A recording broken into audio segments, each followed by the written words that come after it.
Hey guys, how are you? We are back. Make sure you guys check in so we can start the class.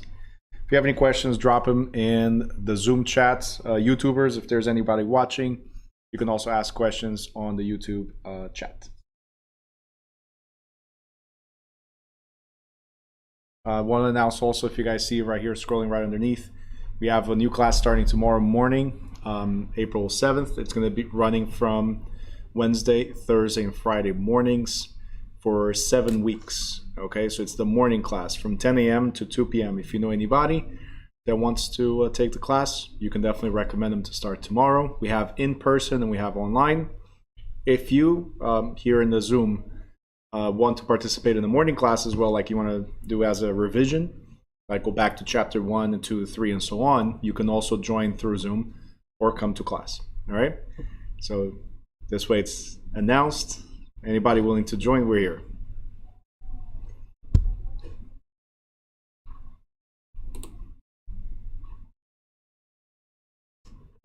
All right, make sure you guys turn your cameras on and scan.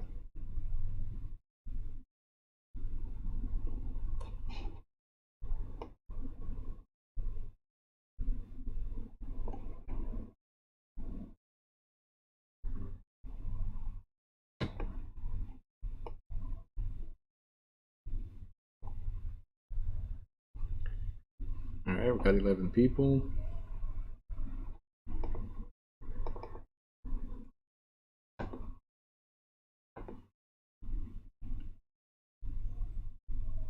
Guys, make sure everybody scans and turn your cameras on, please.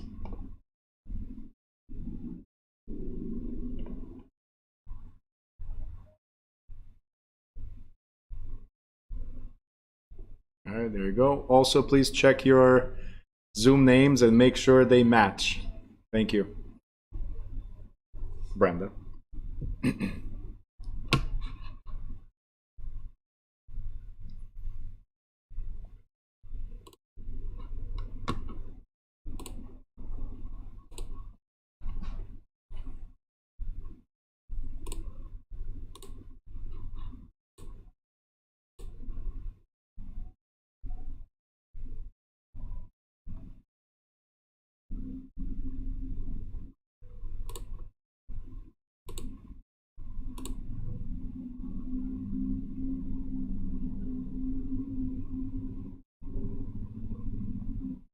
Okay.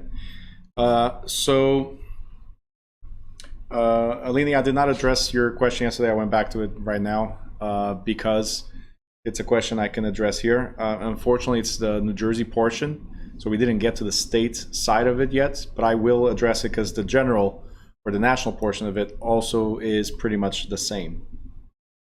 All right. So as you guys are still checking in, I think there's 2 people missing. As you guys are still trying to check in, the question that I guess you were confused on, Alini, is: may a New Jersey real estate licensee decline to cooperate with other New Jersey licensees? I guess that's what it is, because I don't have the full question, doesn't show the whole thing. And then there's A, yes, if the client directs a licensee according to New Jersey law. B, yes, if the client gives verbal direction not to cooperate. C, yes, if the client directs a salesperson not to, the broker directs a salesperson not to cooperate. Or no, D, no, licensees are required to cooperate under all circumstances. So there's not, so technically you have to cooperate always. All right, and this is going to be across the whole United States. You have to cooperate with other brokers or realtors, salespeople that want to show the property, your client's property. You have to cooperate. The only correct answer to this is if the seller, a homeowner, understands the consequences of not cooperating with other brokers, like exposure, potential loss in price because of the amount of time that's on the market, right? If the client understands that, and usually there's a form that you have to fill out called waiver of broker cooperation, so something to that effect in all the states. Only, again, if the seller or the client is the one that says, hey, Alini, please don't work with Remax. I trust you from Weicker. don't work with Keller Williams, I trust you from Wycard, and so on. Let's say that's the scenario. You work for one agency and they say keep it in-house. They have to direct you. It's not the broker that can tell you, hey, don't work with them. It's the client, because everything we do is on behalf of the client. So the client is the only one that can give you those type of instructions. Okay? Brenda, since I cannot see your mom, can you give me a thumbs up if she got it? Okay, great.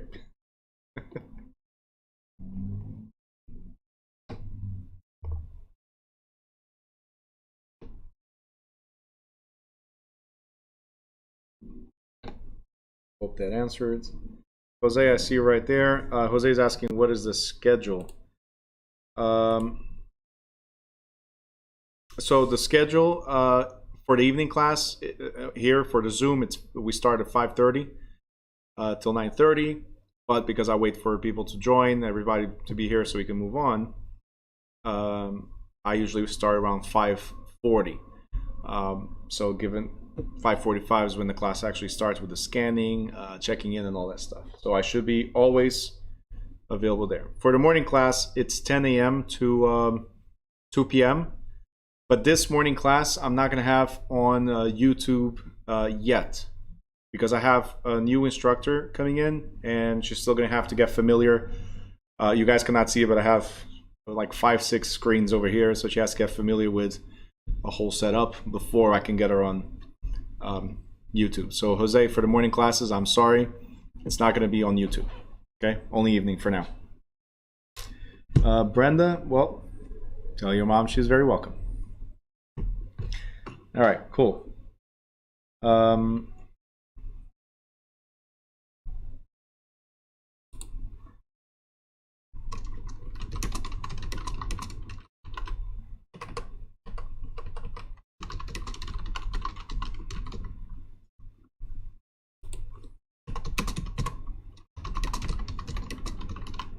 Sorry.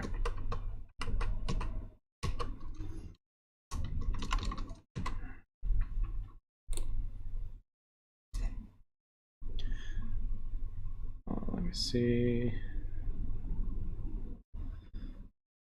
I'm waiting on one person that was trying to join us.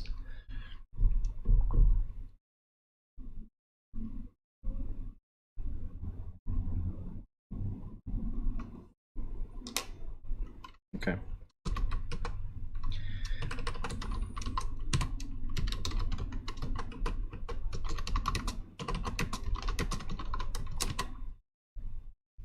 All right, so question I have for you guys is on yesterday's chapter. Did anybody review the chapters, try the Quizlets, went through the 20 to 30 minutes video that I have on IRV formula on YouTube, which is the income approach? Did anybody do that? No. All right, so I'll advise you to go back. Okay. Stephanie says I use Quizlet. Okay, fair enough. Andrea M's like, nope. Okay. Jose is asking, is it an evening? There's a new class as well.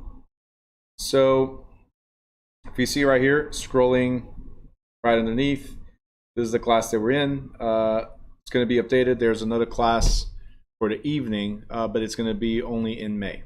I think it's May 3rd that starts a new class. So this will be updated over the next couple of days. Whatever you see scrolling underneath will be updated. You can always check our website, newdirection.school. The very first page shows classes that we might have coming up.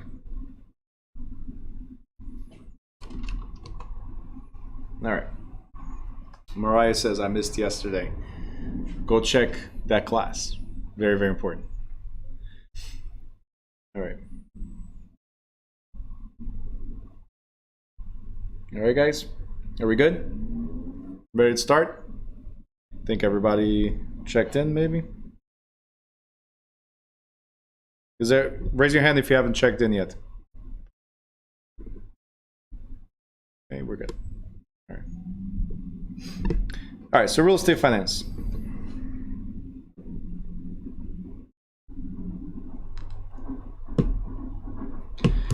So, what is real estate finance? What do you guys know about it? Real estate finance. Anything you guys know about real estate finance? We're going to divide this into 4 parts. Part 1 and 2 today, and then part 3 and 4 tomorrow. Okay? So, what do you guys know of real estate finance?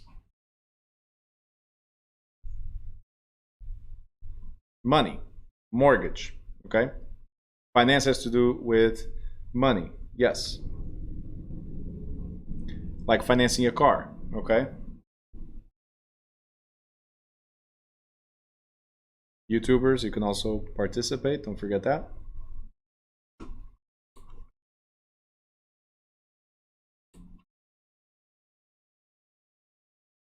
Refinancing. Okay? So you know, to buy a house, you need money. You either have cash or you have a lender that will finance the purchase of real estate, right? Or, as Marlon just mentioned, if you already have real estate, there's something called refinancing. Refinancing is taking more money against the property. So how do we do that? Well, property goes up in value, loan balance decreases, and it builds what's called equity, which is the difference between what it's worth and what you owe. You can refinance the existing debt, like the one you paid down. You can refinance it for the full amount, or you can take a second loan for the equity. So you have a first and second mortgage, or a first mortgage and a line of credit, all based on the new value against the loan balance. All right. So that's the refinance. So financing is the part that we talk about purchase. Refinancing is the restructuring or a new loan of the existing property or already owned property. Guys, make sure your cameras are on, otherwise it does not count. Remember that. All right. Now, anatomy of mortgage lending. That's what we're going to go over in this first part, that and initiating a mortgage loan. So, anatomy. Let's start with this.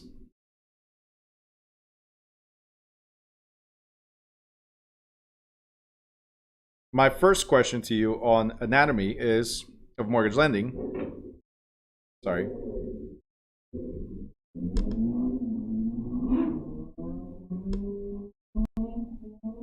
The week that I decide to get a new instructor, the equipment starts saying, hey, you need to upgrade every single part. There you go. All right, so my question was, what is mortgage? Since we're talking about mortgage lending. Andrea M says karma. How does that apply? Karma. All right? Anyway, so the question is mortgage. What is mortgage? All right. Now, mortgage is divided into 2 words, MORT and GAG. So I'm going to go right here. And we have mort. And then we have gauge. Okay. What does this mean?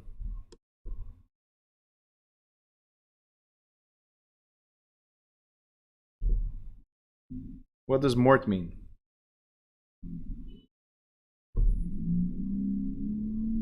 Death. Correct.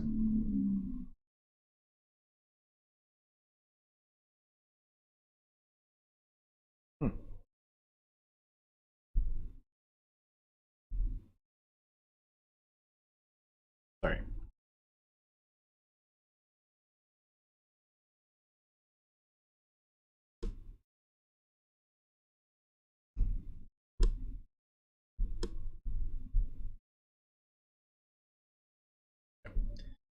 So that's where it was.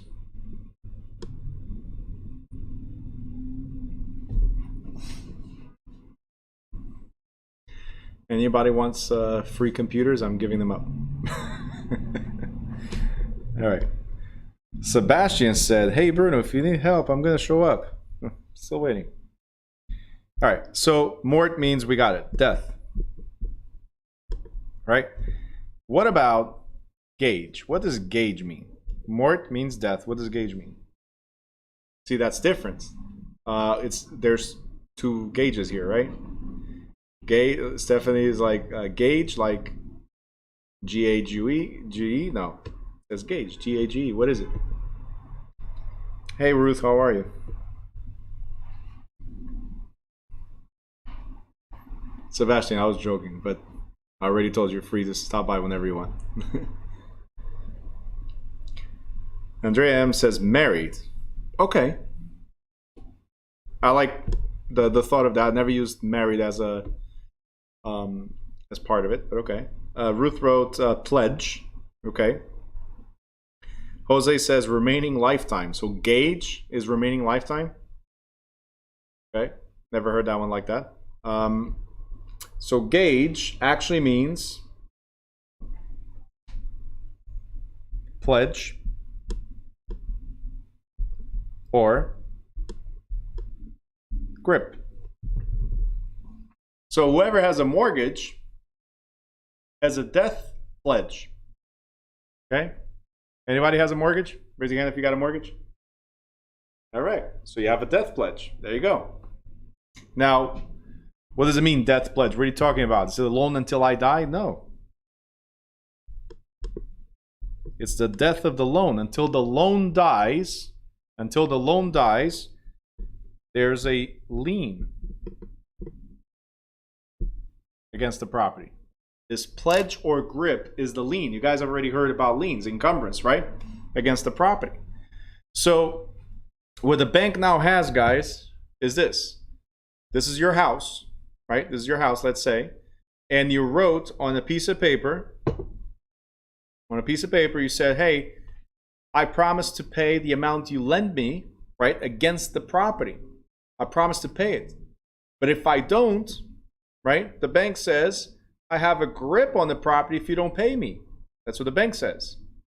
If you don't pay me, I'm going to take this paper to court in order to take the house away from you.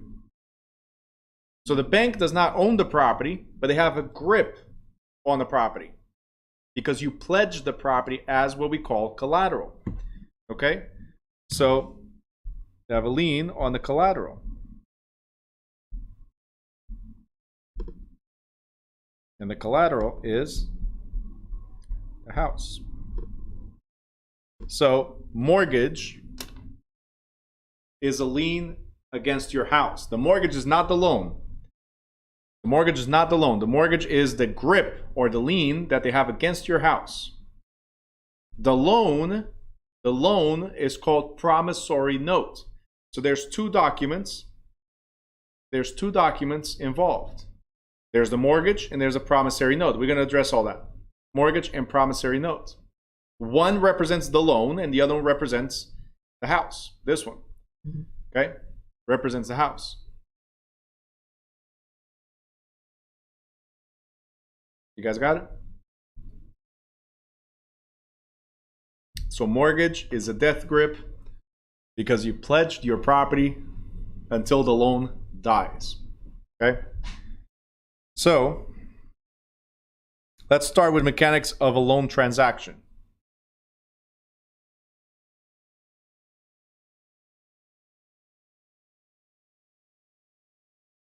Mechanics of a loan transaction. So it is common to use borrowed money to purchase real estate. Very common. You might have the cash. Guys, make sure you have your cameras on, please. You might have the cash, right? But would it be wise to use all the money you have and have no reserves? The answer is no. So what you do is use a portion of your cash as a down payment and you borrow the rest from somebody else. This is what's called other people's money. In this case, is the bank, right? Or your money because they use your money anyway. But other people's money, and we leveraging part of our money with other people's money in order to accomplish the goal, which is buying the house. So we use borrowed money to purchase. When a borrower gives a note promising to repay the borrowed money and executes a mortgage on the real estate for which the money is being borrowed as security, the financing method is called mortgage financing. The term mortgage financing also applies to real estate loans secured by a deed of trust. We'll talk about this later because it's very similar to mortgage.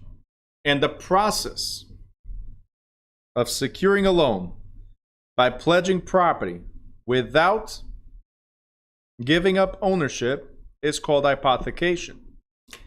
So this weird word, hypothecation, simply means I need money to buy this, right? Some of you probably don't remember how it used to be in the old days or never heard of this. But in the old days, you either had the money, right? Or you wouldn't get it. Or you would pay it off and then you'll get it. Almost like a layaway type of scenario, right? Nowadays, you get a car by showing up at the dealer, signing a document, they give you the keys, and you drive. If you don't get approved, 3 days later, they call you and say, hey, come back. Give us the car back. Right? Nowadays, it's like that. Before, no. Let's see if you're fully approved. If you are fully approved, in 2 to 3 days, you'll be able to get your car. If not, then sorry. Right? Now, credit is so loose, anybody can get whatever. You want to buy the phone? They'll extend credit. You want to buy a car? They extend credit. You want to buy a house? They extend credit. I mean, so many things nowadays. You want to buy a ticket to fly somewhere, and right on the website it says, hey, would you like to pay in installments? They extend credit, right? Without any verification. Or well, some verification, not full verification, right? Now, with buying, let's say, like a credit card, there's no collateral, right? Credit card, there's no collateral, there's no security. But in real estate, there's a collateral, the house. In a car, there's a collateral, the car, right? Borrowing money to buy something, and they let you get it, right, in your hand, use it until you pay it off, right? It's called hypothecation. So getting a loan without giving up ownership, it's yours. Okay, this is mine, I can use it. Okay, it's called hypothecation. It's different from a lease with option or the rent with own, because that's not financing. Okay, so getting a loan without giving up property or ownership, hypothecation. Now, in both instances, the car and the house, both instances, the bank can come and take it away from you. If it's the car, they'll repo the car. They'll just go and come and tow it. If it's the house, they have to foreclose, which is different in each state, and I'll talk about it later. Yes, Andrea, hipoteca. There you go. Same thing. So we don't use, in Portugal, we don't use the word mortgage. It's just hipoteca, means the whole thing. Because you're using your house as a security while living in the house. Okay? Back in the day, you wanted money, you go to the bank, or you go to today we go to a pawn shop, and what they do is, hey, you need money, what do you got? Give me something of value, I'll hold it, right? And I'll give you the money. So that's not hypothecation, because they hold the asset while you have the money. When you finish paying it off, they'll release the asset back to you. So you're getting the money, but you lose the item that you gave as security. Jewelry, cars, whatever. Right there. Got it? Andrea M says, I'm learning the terms. There you go. Look, and I know a lot of these terms, guys, you guys are not involved probably in real estate. Some of you might be. When I took the real estate class, I was an investor. So some of these terms are already familiar to me. But even till recently, Poliana, I was explaining that to her last night after the class was over. There's a course I took that I took 3 times. And I still don't have that license. The first time I took, I was like, this is Martian. I don't understand a thing. And I'm involved in investments. I'm involved in insurance. So, and I'll tell you what it is. It was a Series 6. So I was starting to get involved now with dealing with variable products and the stock market and all that. And the first impact was, where have I been? Completely different world, right? And then I couldn't finish because I had, unfortunately, this injury. It's a long-term injury that I have. So at that time, it hit me. And then the second time I went to go for it, unfortunately, my mom passed away. And the third time, I'm like halfway, I just decided I don't have the time for this. So there's nothing wrong with not knowing certain words. I know some of you might get a little frustrated, and I'm addressing obviously whoever's on YouTube as well. But people get frustrated sometimes. Oh, weird word. Oh, man, how am I going to remember this stuff? Right? Quizlets. Use whatever tools. Just be careful. Be careful. Quizlets, like I prepare my own Quizlets for our students. I know what I'm putting there is valid. Some Quizlets are prepared by users, like students, end students. So it might be wrong. I'm not saying they are, but they could be wrong. It's their understanding of the information. You got it? So if the words are weird, ask me questions. If you don't understand, like you just did right now, Andrea M, right? You ask me, oh, is it hipoteca like in Portuguese? Yes, it is, right? And I'll try to explain. Whatever languages I know, I'll try to translate if I can, right? If I don't know, just let me know what language you speak, and I'll have somebody to help me explain that to you. But don't give up. That's the key. Don't give up at all. I have a lot of people, a lot of resources. If I need help, I will ask somebody, hey, how do you say this in this language? I got it. Most likely, I got somebody that will explain to me, and I'll explain to you. All right? So never, ever give up on these crazy terms. Marlon says Series 7 is the worst. I know, and I was just on Series 6. I was going to do 6 and 63, and then we were going to open up an office. We had to do the 26 or 28, something like that, if I'm not mistaken. And I just, not now. Don't have the time. And then Series 7. All right. Eduardo, we call hipoteca in Spanish too. I know. My Latin-speaking friend. Yes. Latin-based languages, they tend to have the same things, yeah. You guys say hola, and we say hola. Similar. Just take the H away. All right. Jose says, Google it. There you go. Google doesn't know. I mean, I love Google, but it doesn't always work. All right. So, hypothecation. Who can tell me quickly what does it mean? Hypothecation. Since everybody got it now, what is hypothecation? YouTubers, Zoomers, hypothecation. Don't give me a one-word answer. There's more to it. Every loan has some type of security, except if it's credit cards, unsecured loans. So, Andrea M, security is not the answer. What is hypothecation? Without Googling it. Ruth says pledging property, but that's the security, that's the collateral. There's more to it. Without giving up. What? Okay. Stephanie, receiving a loan without giving up an ownership. Marlon, borrowing money and maintaining ownership. Yes. Jose for the win. Getting money without giving up your property. Perfect. That's what it is. So don't say just security, just collateral, right? Because every loan I just explained before, you could get a loan and give up your security until you pay it off. Okay? Hypothecation is getting the money and keeping the property until you pay it off. Okay? Very important.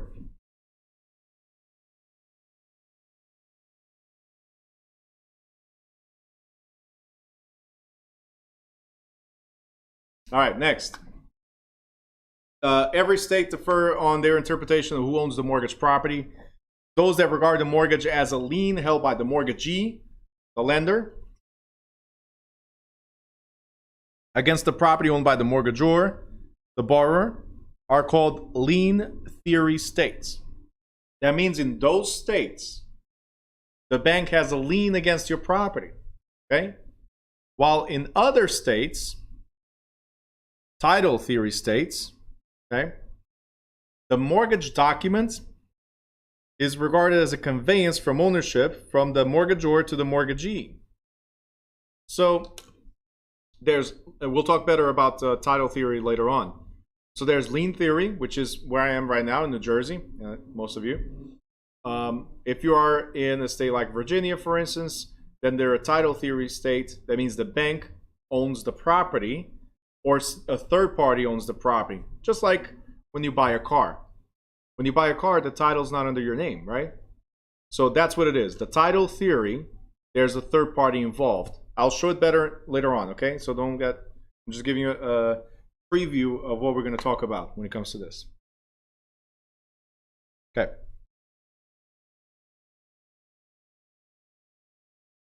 Some states interpret ownership of mortgage property from a point of view that combines aspects of both title and lien theory. So there are some states like PA where you might find a mortgage, depending on if the lender wants it that way, or you might find also deed of trust if the lender chose that way. So they're mixed states. In New Jersey, we only have liens. We don't have title transfers.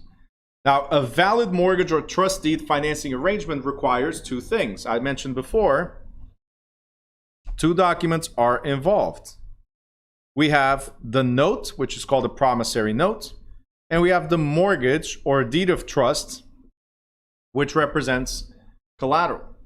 Okay? So these two documents are important because this one equals the money, and this one equals the house. The money and the house. Marlon says it's blurry. Is it blurry for you guys? No? Okay.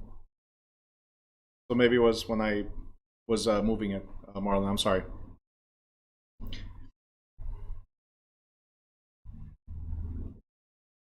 All right. So, two documents involved, a note and the mortgage. Note represents what? You got to remember this. Note or promissory note is I promise to pay the money that you lend me. Therefore, the note represents money. It's the loan itself. Okay? So the note is the one that creates the personal liability. The note is the one that creates the personal liability. When you see promissory note, okay, this is also called IOU, or the money, the loan. Okay, promissory note. I owe you money. I promise to pay it back. Got to remember that. And then the next one is the mortgage. The mortgage, like I said, represents the real estate. So the house. This is the collateral or security that we pledged. Remember? Collateral or security that we pledge. Okay? So now you got to remember one thing that's very, very important, which is who is the mortgagor and who is the mortgagee. All right? And we're going to stop right there. Don't give me answers yet. Do not give me answers yet. I don't want that yet. Okay? But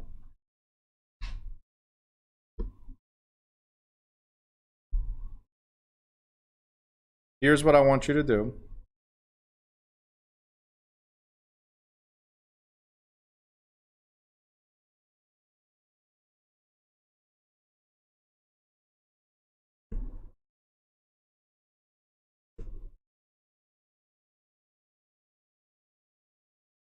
On one side, you're going to write give up property.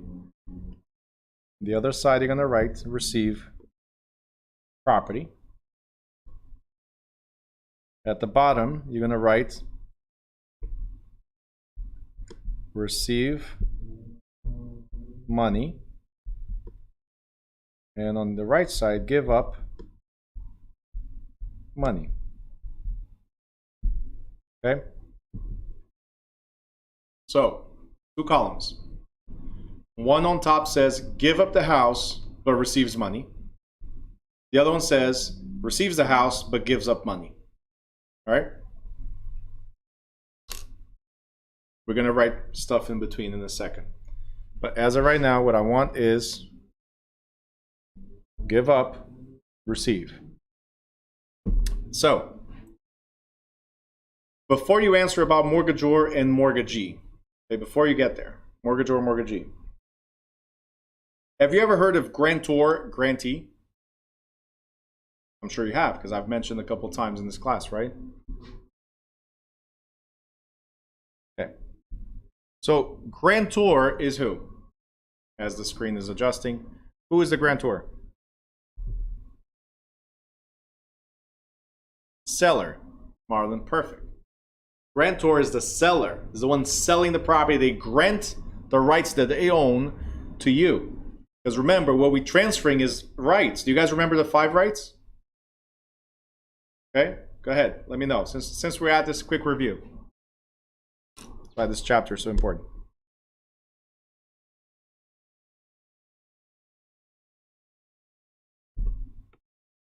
Transfer, use, possession, mortgage use,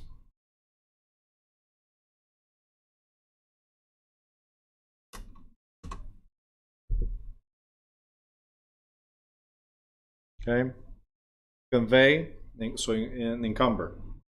Great. Perfect. Telling you. Very good. So these are the 5 rights that are transferred.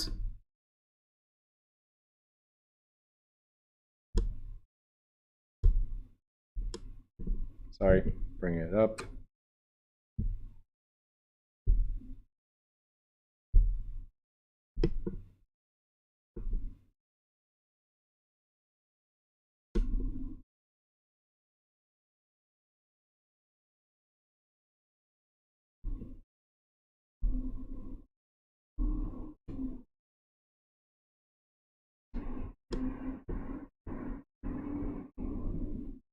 There you go.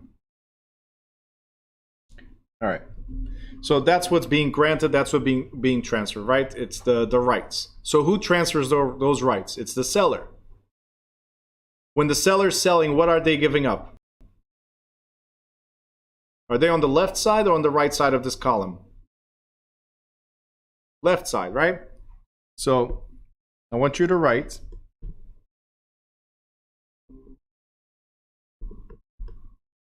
grantor. Right? And that's the seller. Grantor. So if there's a grantor, there must be a grantee, somebody that receives what? The property. Who's the grantee? Goes on the right side. And it's the buyer, correct.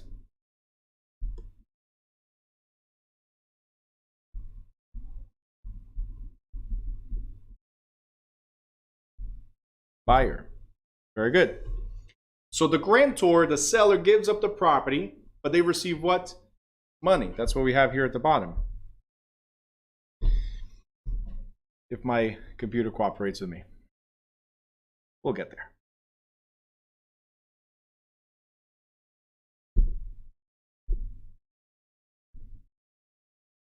Apparently there is a device that started updating.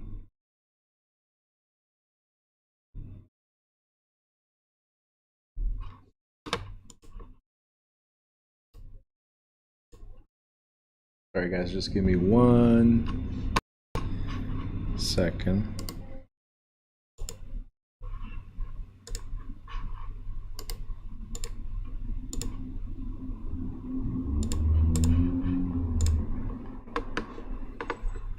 Let's see if that'll work.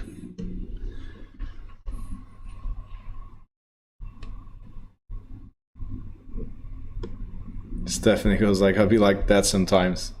This afternoon, my computer didn't want to start up. There you go. Andrea M keeps on going with karma. I don't know. What's the whole karma thing? I don't know.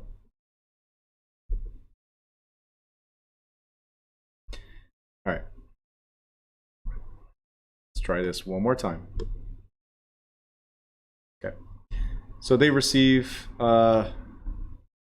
money. Now, what about another one? Have you heard of what is it called for landlords? When you have a landlord and a tenant, what is it called? There's a lease, right? It's a lease. So we have a, what do we call the people that give up the property? The landlord is called a lessor. Very good.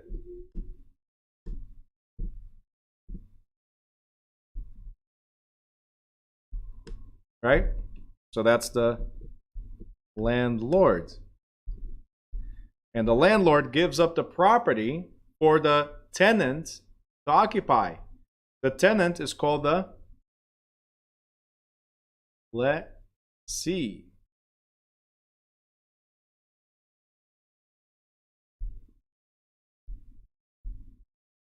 Tenant. All right, cool. So I think we have a common understanding that on the left side, the OR, grantor, lessor, is the one giving up the property, correct? And the one that receives the money, correct? On the right side, right here, on the right side, the one receiving the property is the E, right? So the grantee is the buyer that receives those rights granted by the seller, right?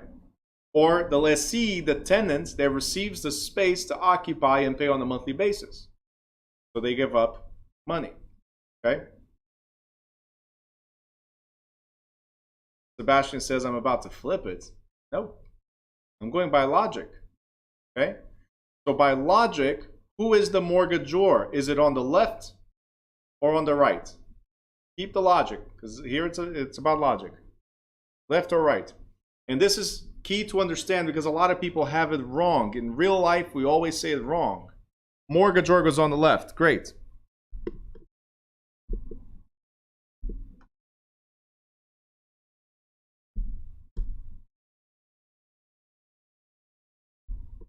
Okay, therefore mortgagee on the right. So, what happened here?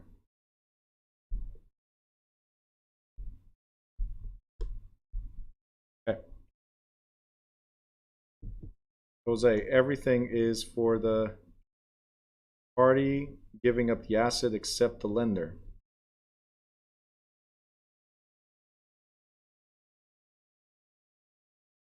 Correct. So we're going to get to that in a second. I don't know what happened here. Sure. Mortgagee. So now the question comes.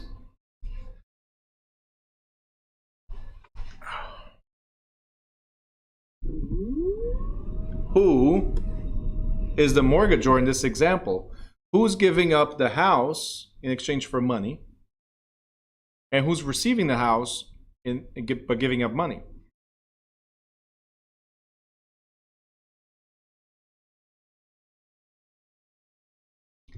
I don't know what that is, Andrea. Is that for the mortgagor or is that the mortgagee? Which one is it?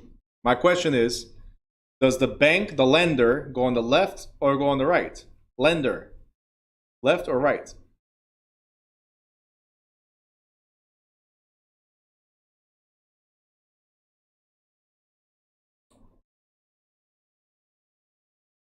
Left, right, left.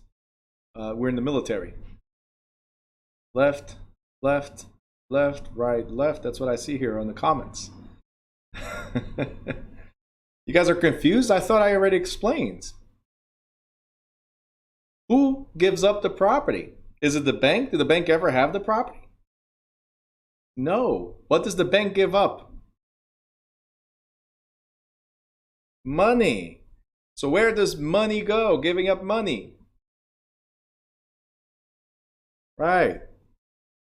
So, lender. Okay. And the left side is the one giving up the house. Who gave up the house as collateral for the loan? Who gave up the property as collateral for the loan? The borrower, the new owner. Correct. So here's what I want you to remember. OR is short for owner. OR is short for owner. Okay? It is not, but it's just a way to remember. OR is the one that has the property and gives up the property, okay, in exchange for money. Now, I understand it might get confusing because the borrower does not own it yet, right? But that's why all the documents are written at closing. The loan and, So the promissory note and the mortgage are signed at closing. So you're saying to the bank, I'm giving up the house that I just bought in exchange for money that I'll pay you later while you let me use the property. All happens at closing. You give up what you still don't have, and you're promising to pay what you still did not receive. That's what gets confusing for most people. How am I the mortgagor, right, if I don't even own the property?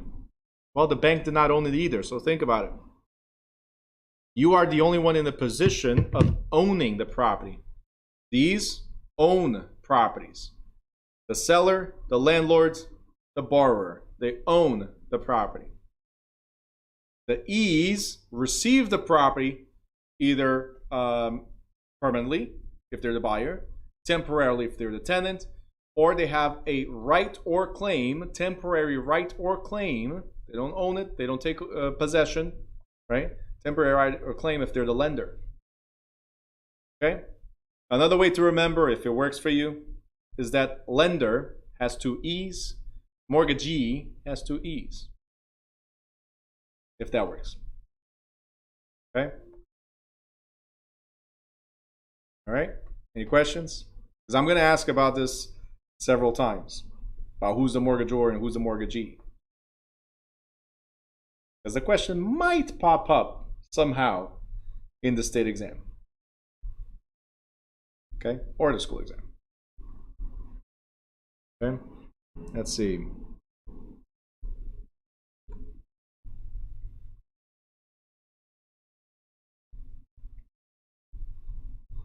Any questions?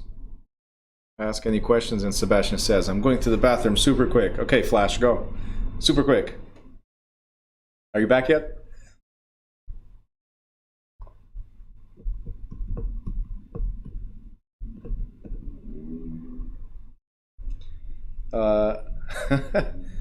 Jose says, remember, my left is your right on the video.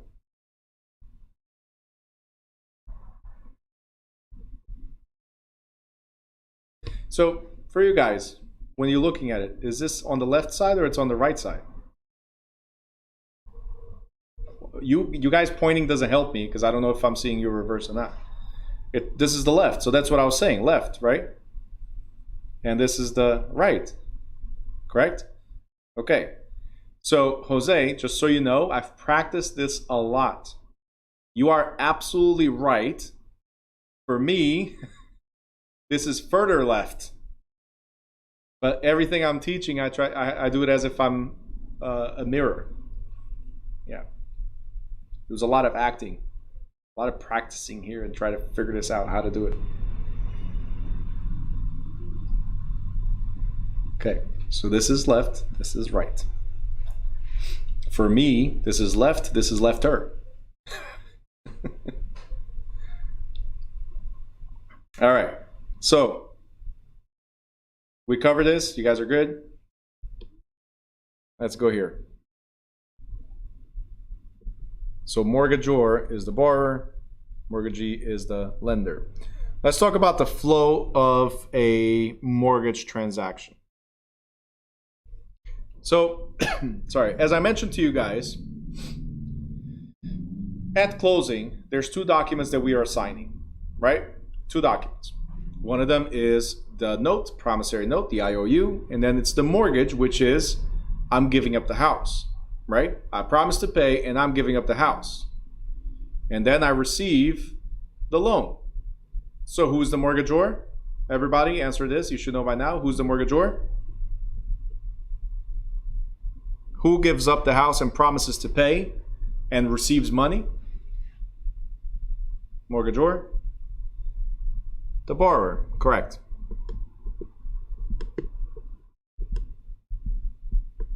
The borrower, perfect. And guys, don't feel bad. If you'll talk today to somebody that's licensed, if you today will talk to somebody that's licensed, and you ask them, hey, realtor, 30 years of experience, who's the mortgagor? And they'll say bank every single time. They'll even tell you, hey, let's go get a mortgage for you. No, you're going to get a loan. You, my dear friend, potential buyer, you are the one giving up the mortgage. Okay? giving a mortgage. All right. So, who's the mortgagee? You should have it down packed by now. You should know. Lender. Very good. Lender. Absolutely. Okay. Josh, the bank. Yeah. For a second, I thought you were writing the baby.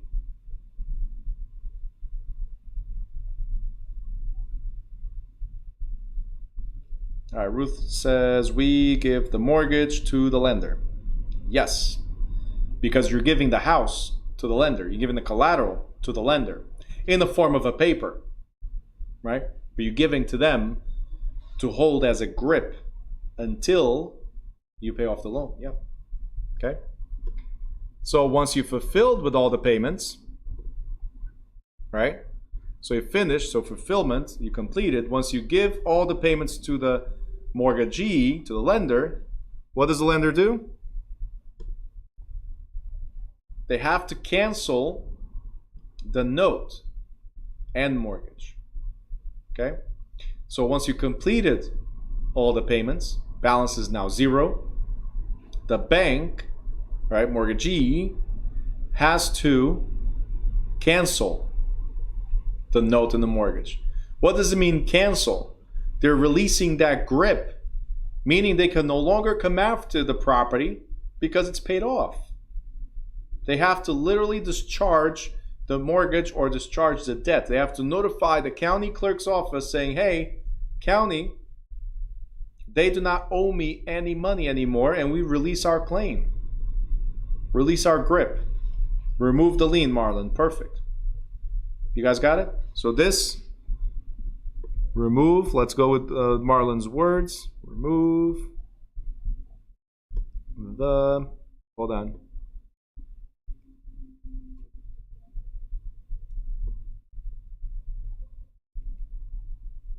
I gotta do it the right way if this thing disappears.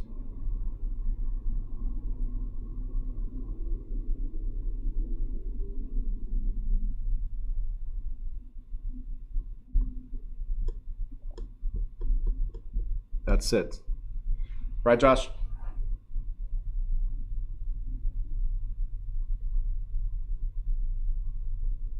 And see what you did? A blank. It's all your fault. So, the lien. There you go. Gotta remove the lien. Release the grip. All right. Next we have deed of trust. When you see deed of trust,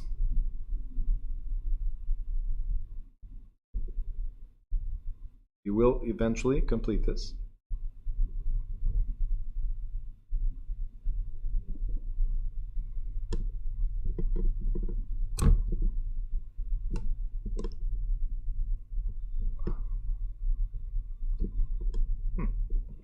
It's overheating. All right.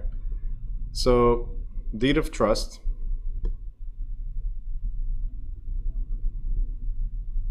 This is similar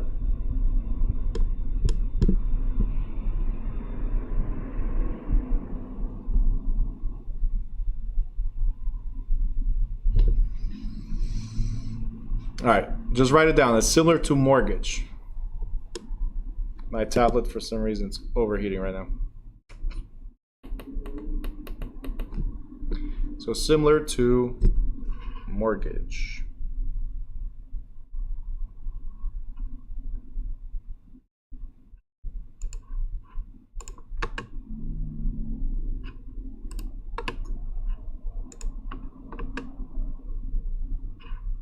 Just give me 1 second. Sorry, guys.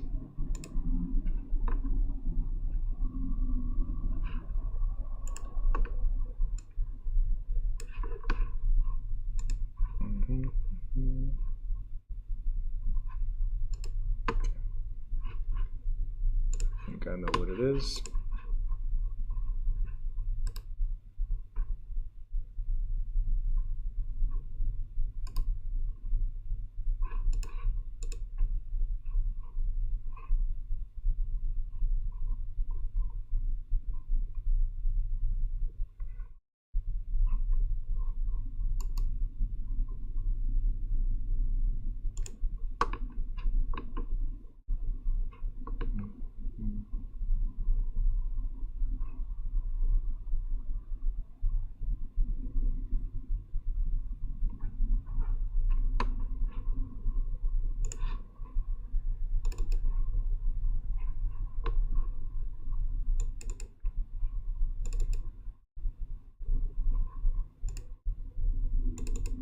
me just correct something real quick.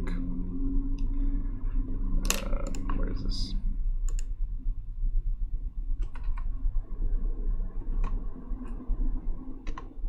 There. So you can guys keep on going it.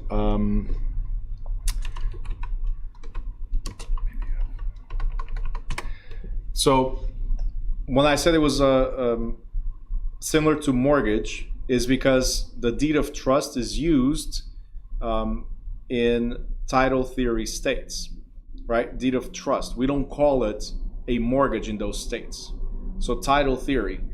So if you guys remember deeds, the word deed, right, means there's a transfer, right? The transfer of ownership. That's what we use with a deed. It's not evidence of title, but it's a transfer of ownership, right?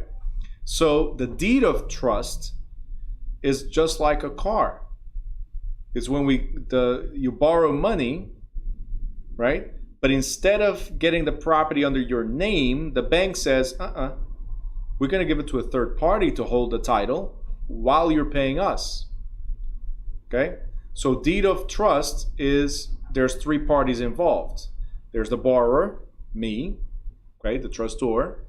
There's the trustee, which is the third party that's going to receive the title.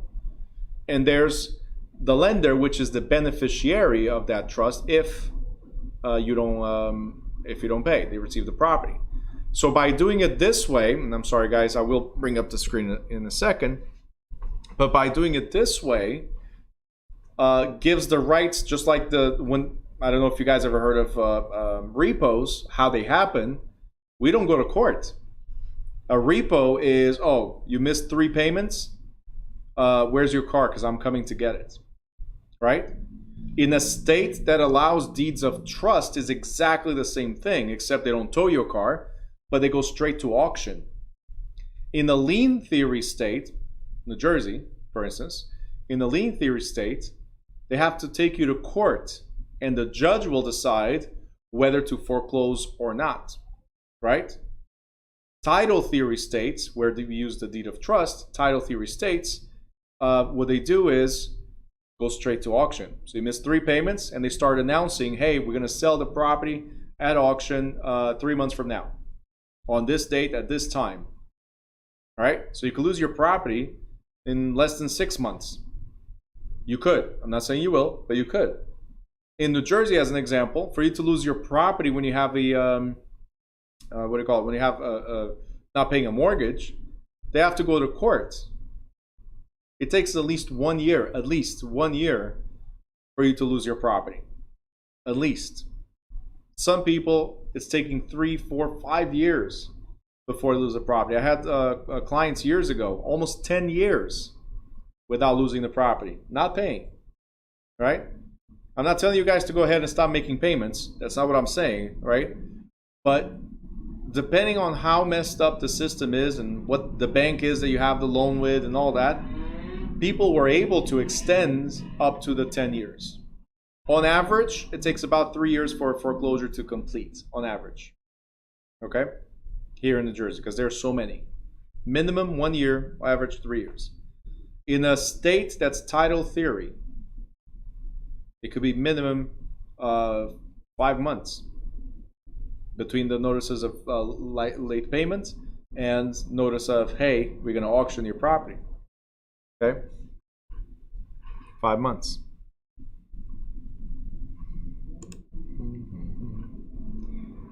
All right, this thing is taking forever. Do you have any questions before I move forward?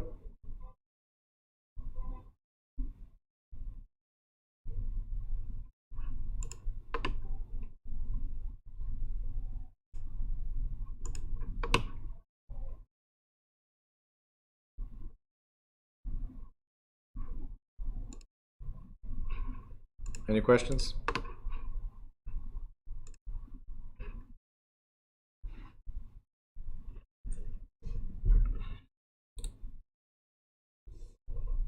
What is it called? Writ of execution. So there's writ of execution, there's writ of possession, but that's when you go through. That's when you go through foreclosure, like when they take you to court. A writ is an order It's the judge saying, do this or do that. Writ of possession is a judge ordering for somebody to take possession of the property. Writ of execution is for the judge telling the sheriff, hey, execute the sale of the property and give monies to the lender, and any surplus give back to the homeowner that just lost the property. Okay, so writ of execution is like the end of it, when the judge is like, okay, nobody's disputing this, let's move forward.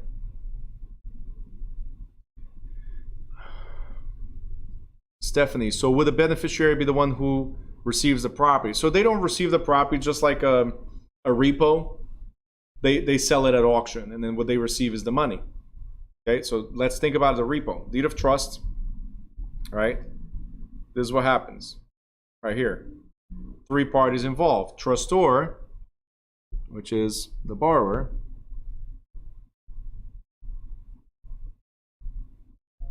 Okay. Trustee, which is the third party, as I was saying. And then beneficiary is the lender. So if you guys see how this works, you sign a promissory note. You say, I owe you, bank, the money that you just gave me, right? The loan amount, right? And I agree to give the title to a third party, the trustee. Okay? I agree to give the title to a third party, the trustee.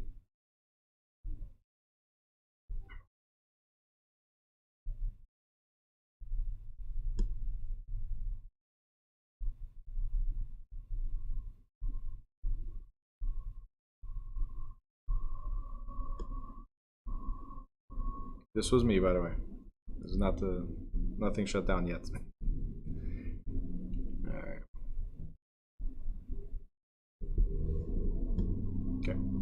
So once you pay it off, what do? Once you finish all the payments to the bank, the trustee gives you the property back, the title. So now it's a deed of reconveyance, where they're conveying back to you.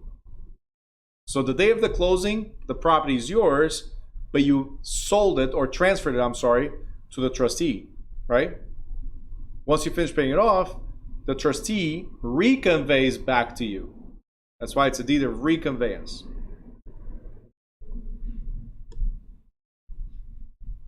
Deed of reconveyance. All right, so financial components of a loan. What do we have? We have principal, we have interest and interest rate. We have points, terms, and payments.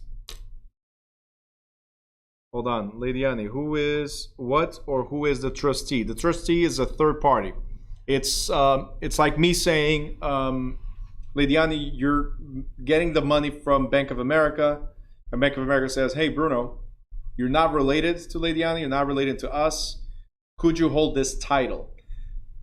For instance, let's say you guys are doing bets, right? You're betting on something, right? We're going to pull the money, we're going to give it to a party, a third party, to hold on to the money. Whoever wins, then they're impartial, they're going to distribute the money. That's what it is. So the trustee is a third party holding the title while you make payments to the bank. Okay? Once you finish making payments to the bank says, trustee, release the property back to the borrower. That's all. All right, so financial components of a mortgage loan includes principal, interest and interest rate, okay? Points, terms, and payments. Now, what is principal? Principal is the capital amount borrowed. That's the principal, okay? Principal. This is different from principal when we're talking about, if you guys remember, we talk about principal and we talk about interest under agency, right? So that's why Jose just wrote buyer. I knew somebody was going to say something. In agency, if you represent somebody, let's say you represent the buyer, that's your principal, and whose interest you have to uphold. They're first, right? This is financial principal and financial interest. We're in a different chapter. I know, same names, different things. The principal is the amount you borrowed. If you bought a house for $300,000, but you put $20,000 down as a down payment, the loan amount is $280,000. Guess what? The loan amount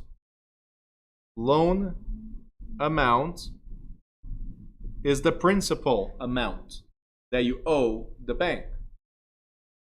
Okay? Loan amount is the principal amount you owe the bank. So it's the loan balance. After 10 years, you owe $180,000. That's your principal amount. After 20 years, you owe $60,000. That's your principal amount. Okay? It's the loan balance. It's the amount of money you owe the bank, principal. That cannot be confused with interest. Interest in financing is a charge for the use of the lender's money. Interest is a charge for the use of lender's money.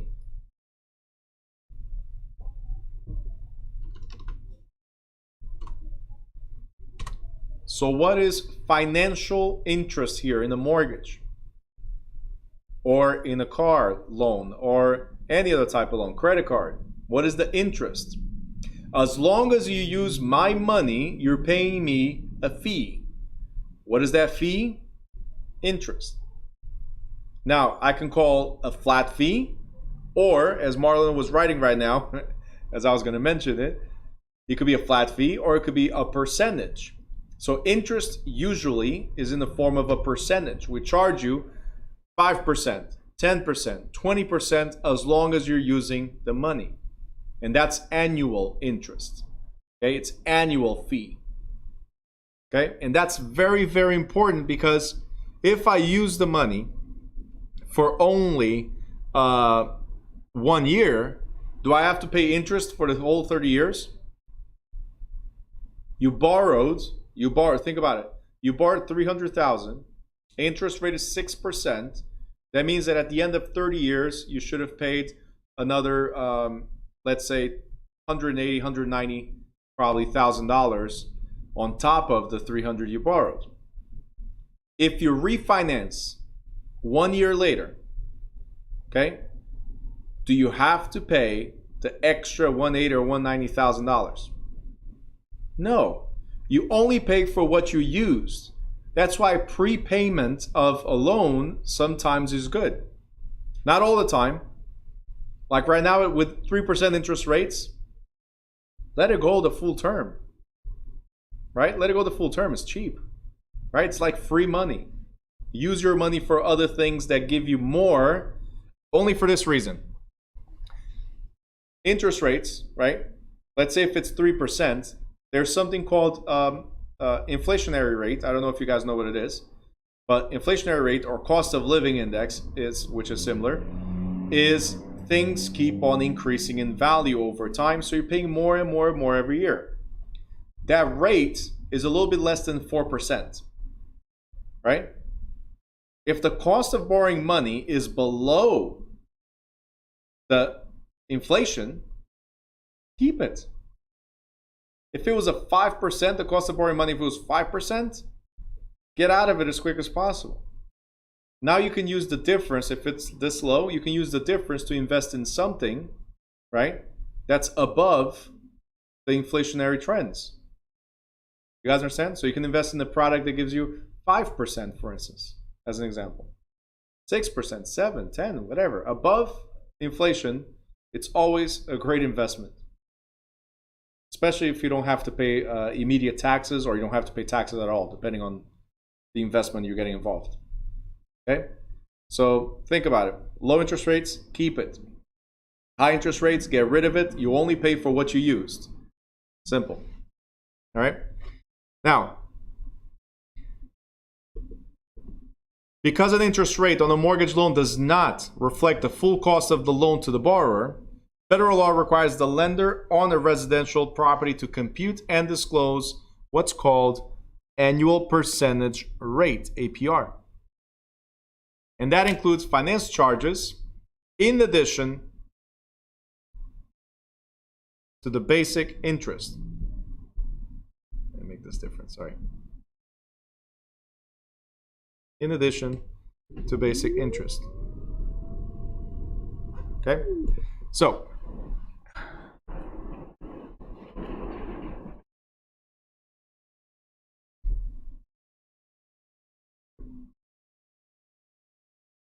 APR equals pure interest plus other charges. APR is pure interest plus other charges, which brings me a question. We got Wells Fargo, we got B of A, Bank of America. Wells Fargo charges 5%, Bank of America charges 5%. What's the difference between these two?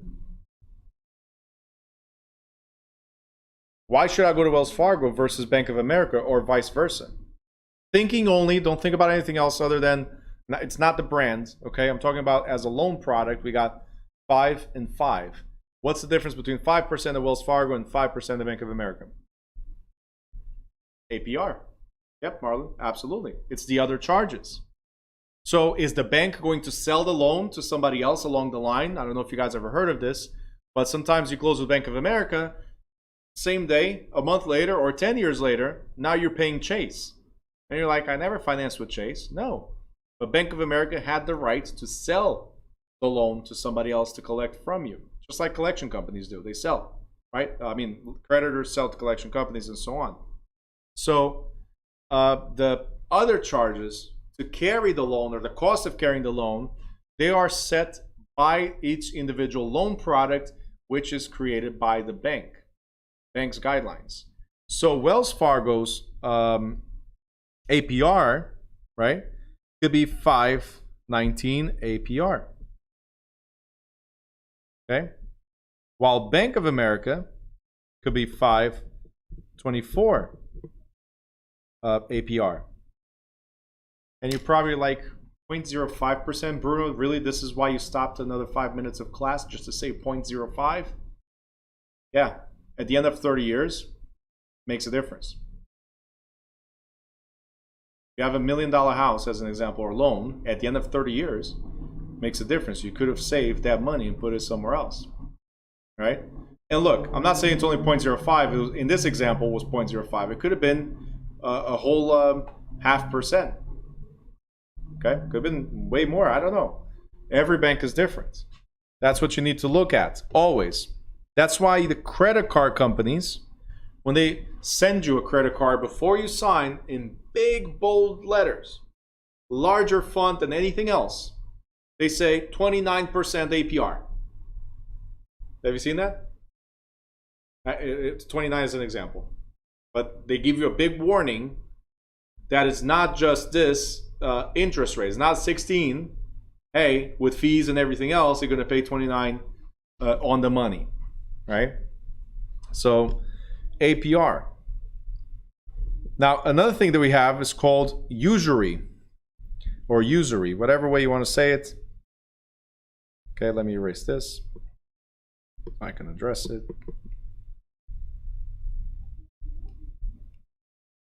Usury. Okay, usury is being used and abused by the bank. Used and abused by the bank. I was going to say something else, but I got a comment on, I love the comments on YouTube. I got a comment on YouTube when I was talking about commingling. Somebody got offended about me saying Chinese word, and it was like really not with any offense. It's just the tone. But anyway, to make it easy to remember. So anything I say, I got to be careful now. I had an instructor once, what he told me, I never used this one, but I made it as a comment only, as a reference. And I had a student that got offended, even though I was not saying it. I was just saying, hey, this there was a person in the crowd. I had like 50 people in the class that day. One person in the crowd was not getting it. So I said, you know what? Listen, I don't use this, but another instructor has used this and said, hey, it's like being raped by the bank. What did I say? So you condone raping? I'm like, no, I'm just saying it's something that you don't want. It's something that's illegal. And I have to figure out words that will impact you in a way to remember. Usury is being used and abused by the banks. They take advantage of you without your permission, without your understanding. They know that you cannot fight back. They know that you're not going to win, right? So used and abused by the bank is where you know, I kind of found a middle ground without being too aggressive. Dre says, the world we live in now. Yeah. If I told you that half of the stuff I learned to teach came from students, right? Like Marlon says before about the that I even wrote, release the lien, right? Right, or remove the lien. I wrote it that way, right? I was saying something else, but I use that.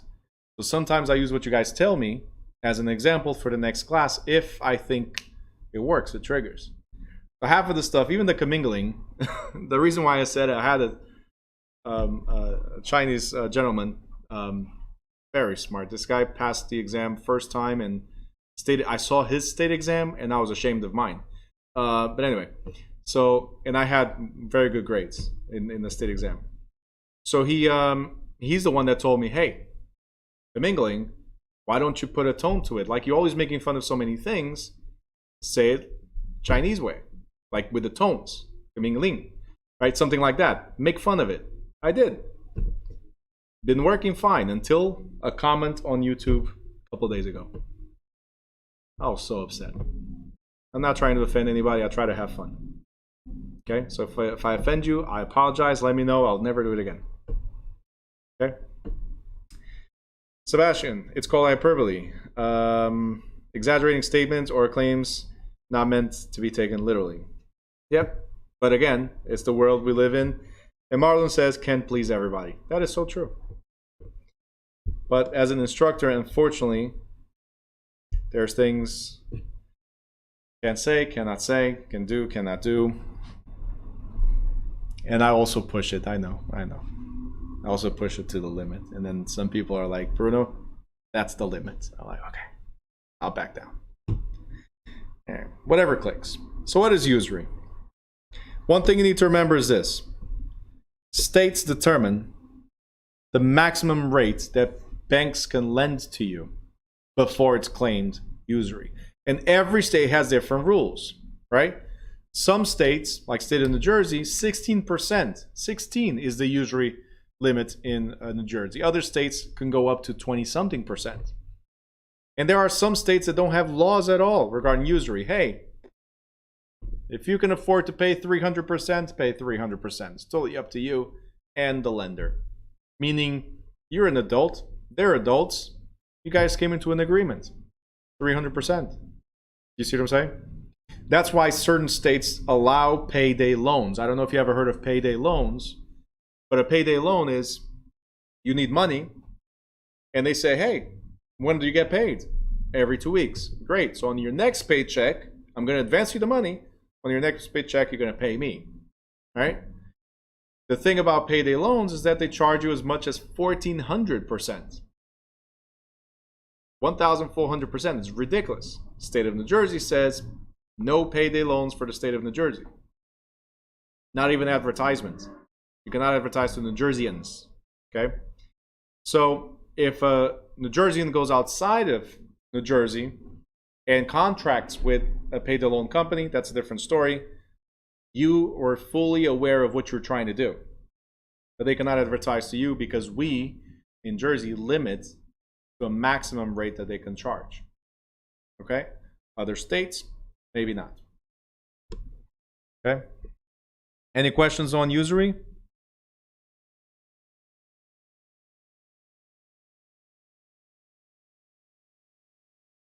All right, Jose, trustee is the sheriff. No.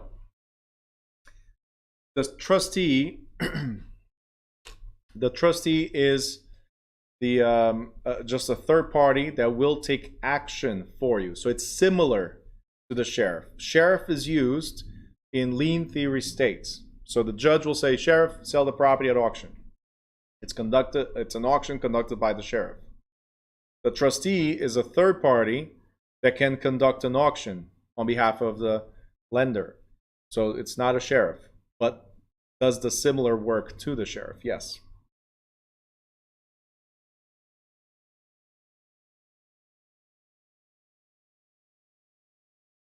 Andrea M, is that attached to index the rate? It could be. In some states. So that's what we say here. It could be a flat rate, like state of New Jersey, 16%, or it could be variable. Let's say just 1% above and then a cap on the prime lending rates. Mm-hmm.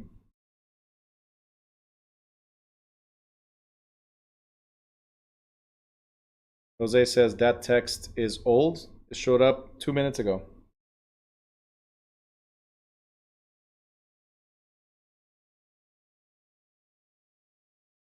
Maybe there was a delay in the delivery, Jose, but it showed up 2 minutes ago.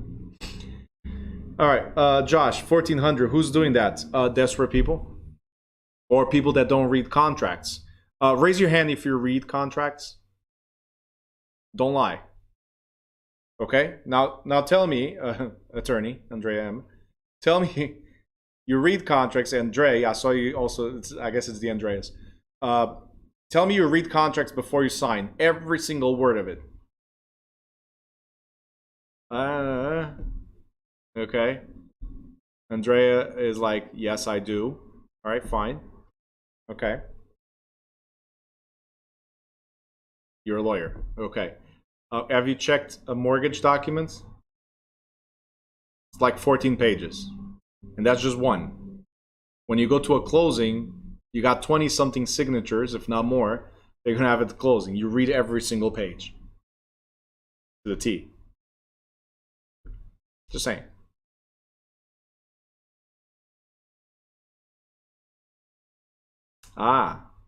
Andrea now says, not all. The essentials. All right, so you're leaving? All right. You want to say hi to them since they were complaining, where's the coffee guy? He gave me a pre-coffee, by the way. Yeah, it was early. They cannot see me from there. No, only if you come here. Oh, yeah. Okay.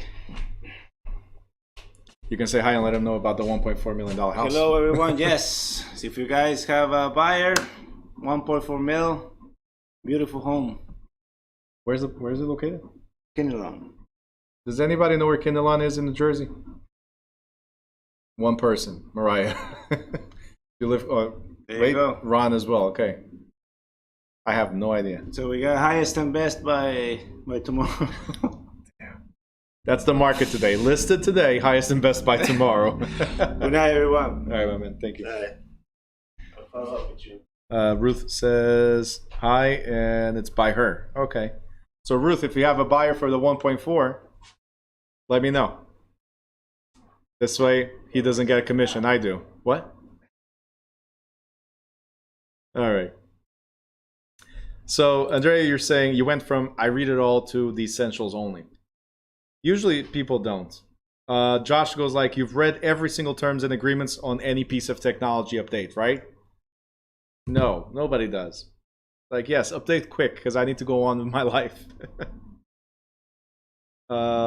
Eduardo, when the usury occurs? So usury is, when does it occur? When the bank is charging you more than what's allowed by the state, right?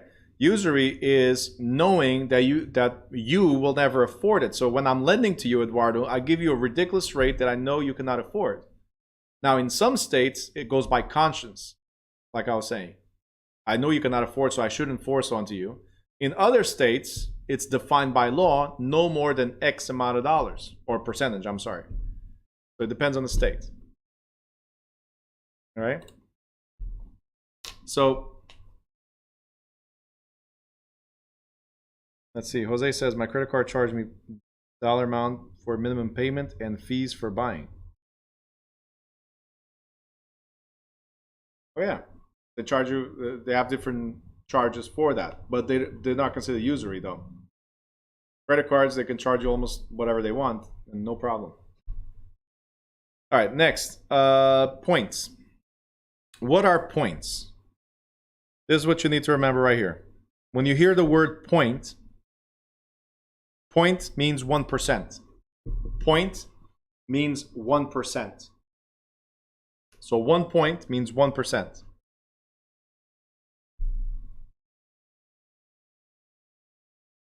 One point equals 1%.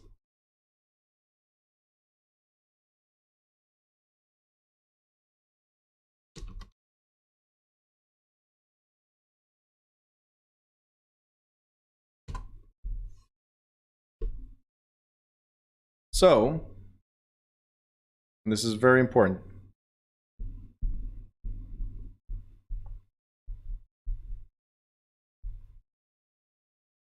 Not the purchase price.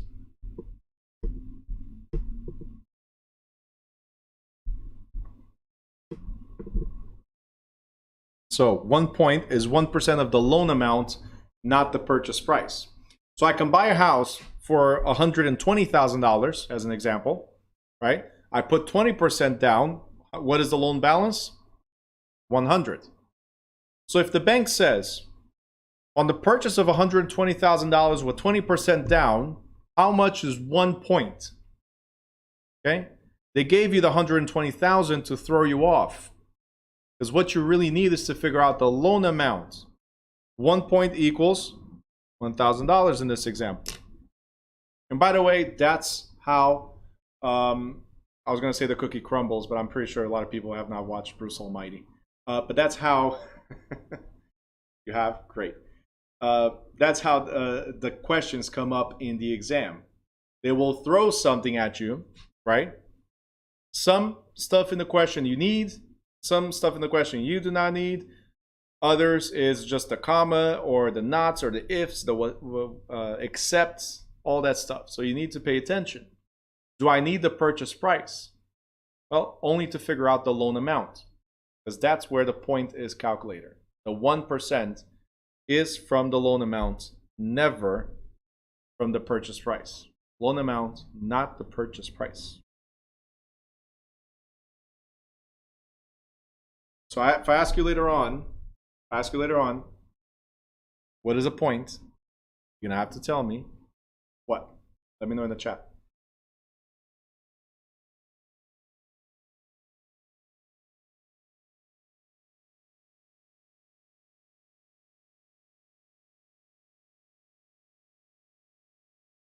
$1 of loan amount.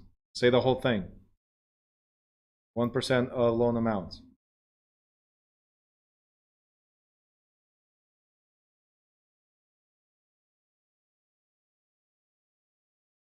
Okay. Now, it's not discount 1% of the loan amount. It's not. I'm glad you wrote that, Weeping. It's not. So, why do we have discount points for this? Let's say the current interest rate is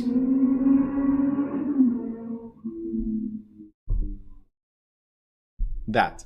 So, computer shut down on me. Hold on. Let's say the current interest rate is 7%. This is what we have here, right? You guys see it? Or no, not yet.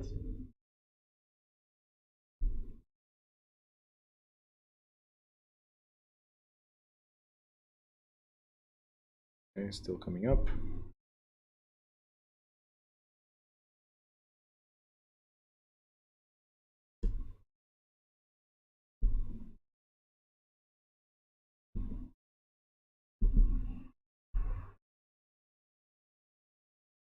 Sorry. So you guys see here 7%, right? That's the current interest rate as an example. Now, I want to pay less than 7% interest for the lifetime of the loan. Okay? What the bank will say sometimes is, look, if you come up with 4 points, that's the example here. If you come up with the 4 points, I'll drop it to 6.5% for the lifetime of the loan. Now it's 0.5% difference for 30 years. 4 points in this example cost you $4,000. Okay? $4,000. The question is it worth it over 30 years to pay $4,000 today? Okay?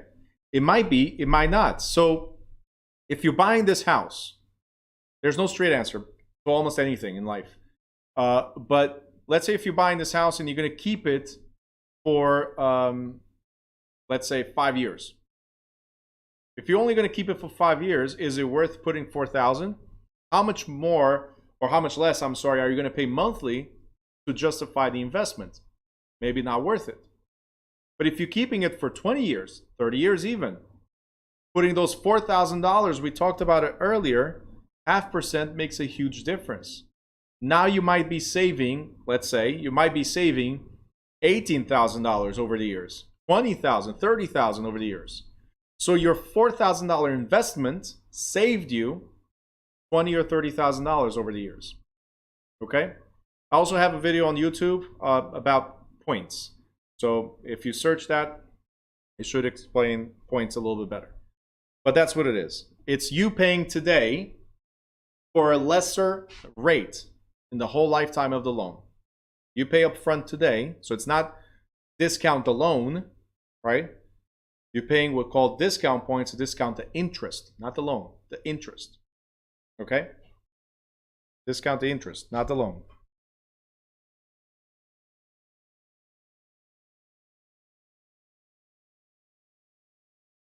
You forgot the...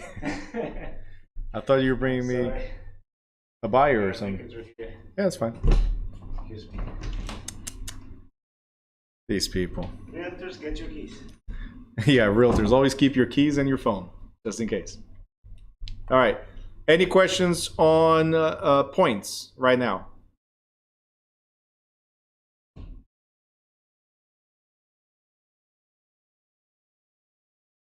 Jose says, I was watching the practice video A and those ladies drove you crazy.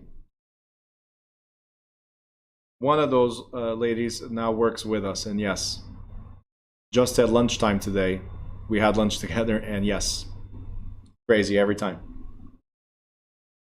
Yep. That particular person, not all, okay? That particular person that Jose is talking about. Anyway. All right, Poliana, I charge extra for more people on camera, just saying. Brenda says, Brenda, right now, just about to get home, let you know. Okay, I'll charge you more for that, okay, Brenda? All right, guys, any questions regarding points, please? Points. Why do we charge points? Anyone?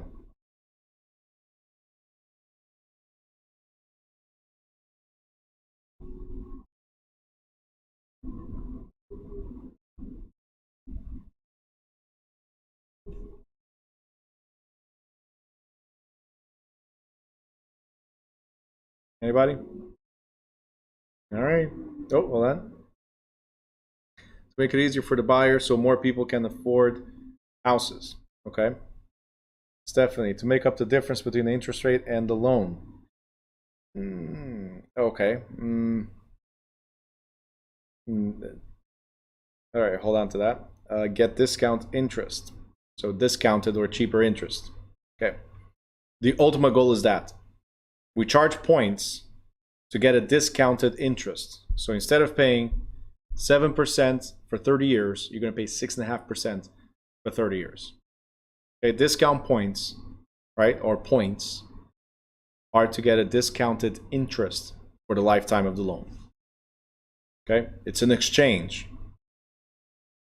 between interest rate and upfront money.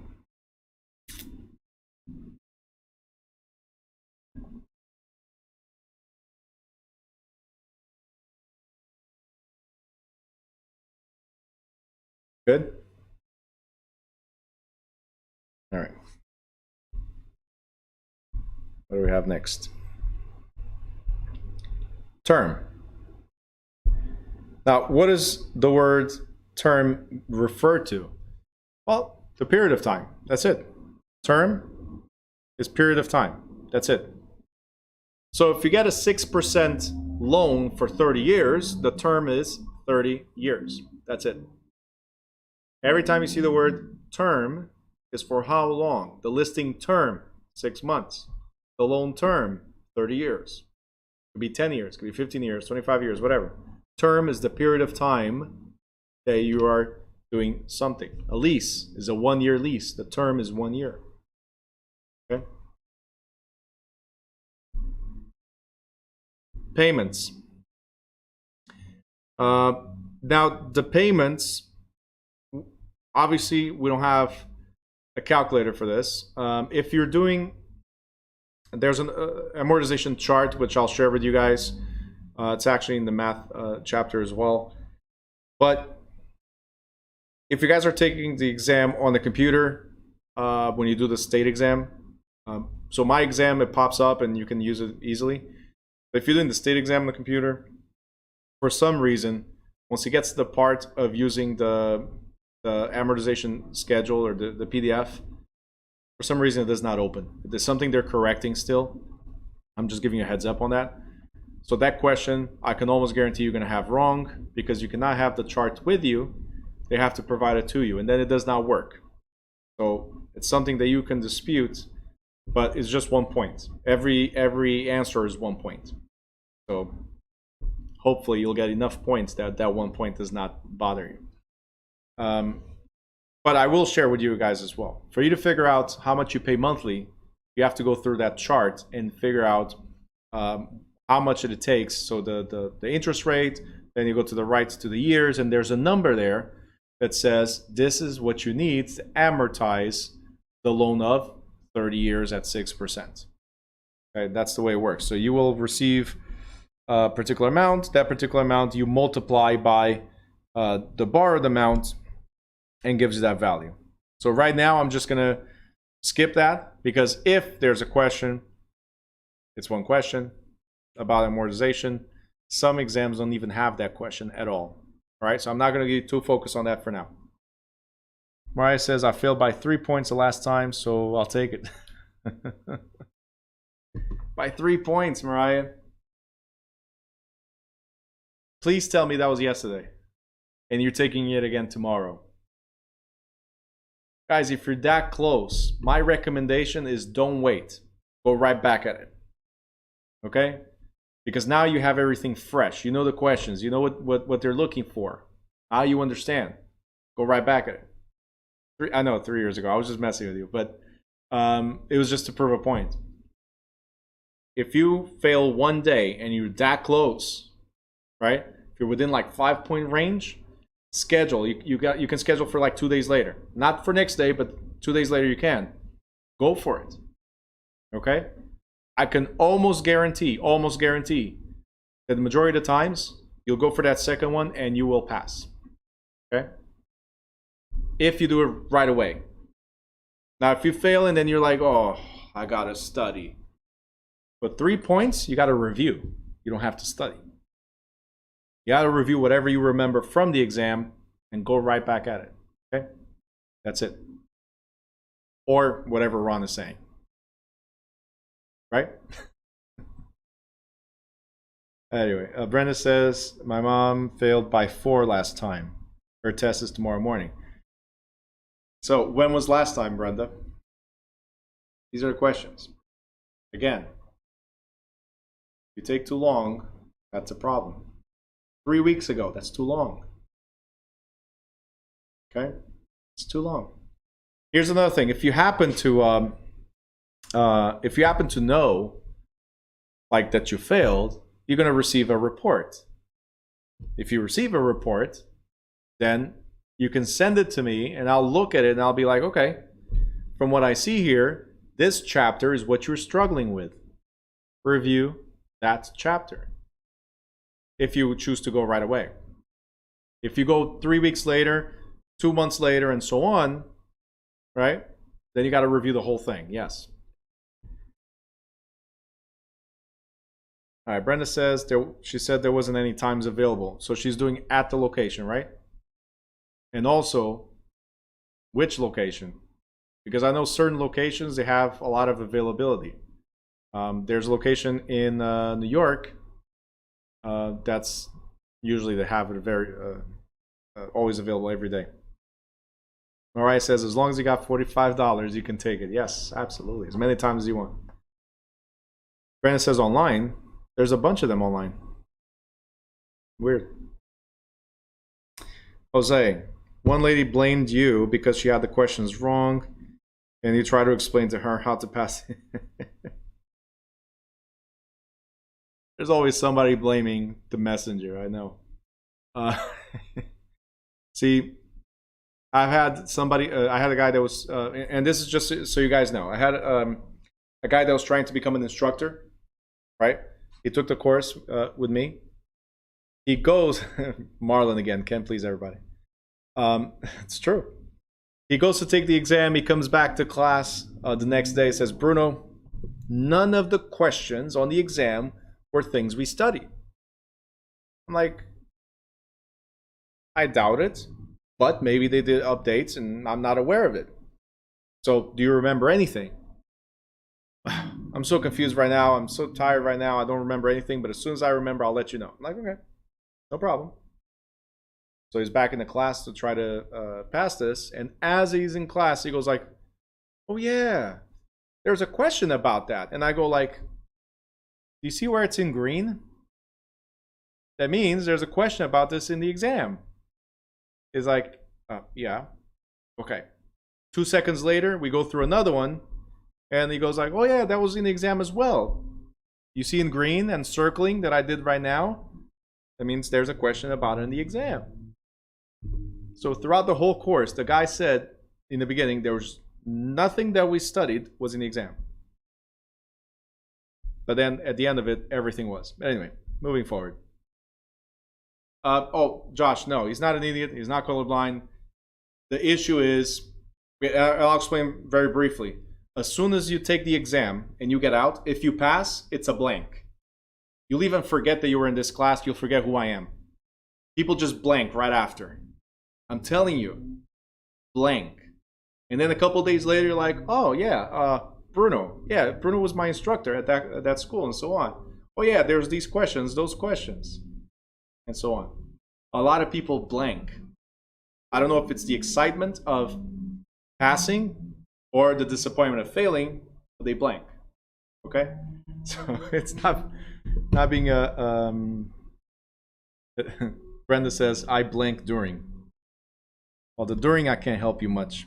Sorry. All right, next. Promissory note. Who remembers what the promissory note is all about?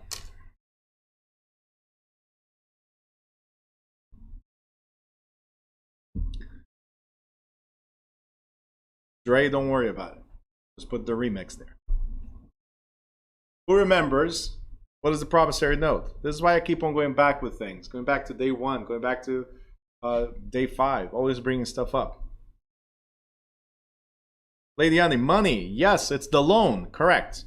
So therefore, we're going to find in the promissory note, we're going to find details about the loan. What details do we find? The loan amount, for instance, the term of the loan, the method and timing of repayment, the interest rate to be paid, and the borrower's promise to pay. So there might be a question. All of these are found in the promissory note, except look for the answer that's not related to the money. That's it. So if there's a question about it, the except is anything that's not related to money. All right? Next we have mortgage document and trust deed. Now, the mortgage document, all right, look right here, you need to remember that, is executed by the mortgagor, and the mortgagor is the borrower. We got that covered, right? Mortgagor is the borrower. Who's the mortgagee? Who is the mortgagee?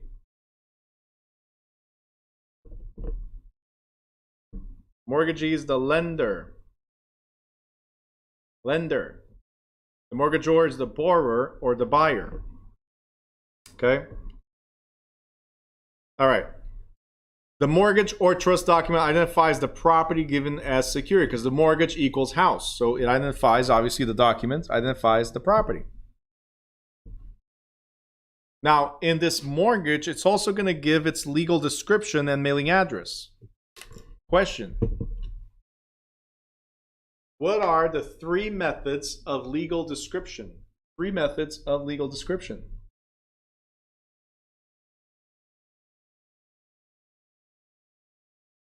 Don't go back to your notes. Try to think. Meets and bounds. Perfect. Marlon, mates and bounds? I don't know. That's an Australian thing. The plat map or the blocks and lots. Very good. And we're missing one. Rectangular survey system or the government survey method. There you go. So legal description. Zones are not legal descriptions. Blocks and lots will be, and then it's zoned for residential or zoned for commercial and so on. There's only 3 methods of legal description. It's the meets and bounds, it's the rectangular survey system or government survey method, and it's the plat method or the lot and block method, okay? The plat of subdivision or lot and block method. These are the 3 you need to remember. So a deed comes with that description, the mortgage comes with that description, and so on. Now, in the document, you're going to find similar information, not as much in detail about the debt, about the term of the loan, and method of timing. That's it. Okay? This is important. It does not show details about payment amounts, interest rates, or charges. Okay? Because these are in the IOU. What's the IOU? The note or bond. Okay? So these items are here in green. They're not in the mortgage, right? We saw it here. They are in the promissory note or IOU. Okay?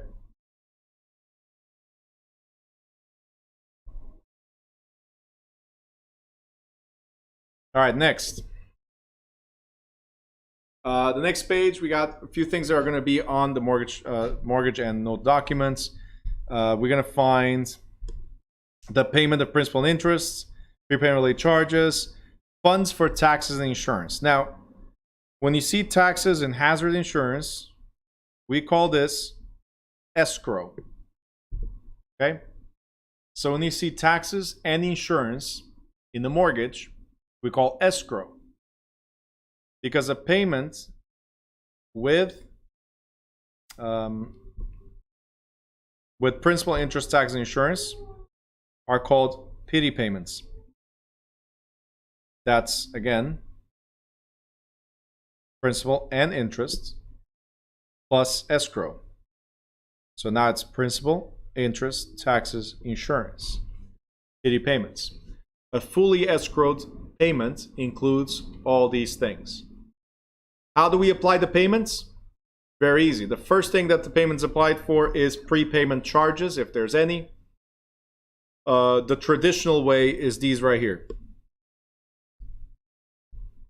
The first amount of your payment, let's say you send $2,000 every month, the first amount of your payment usually goes to escrow. The second amount of your payment goes towards interest. And the final goes towards principal. Now, this one changes, escrow, so you guys remember, changes according to local activities or laws. For instance, taxes have nothing to do with a mortgage. So this is a variable right here.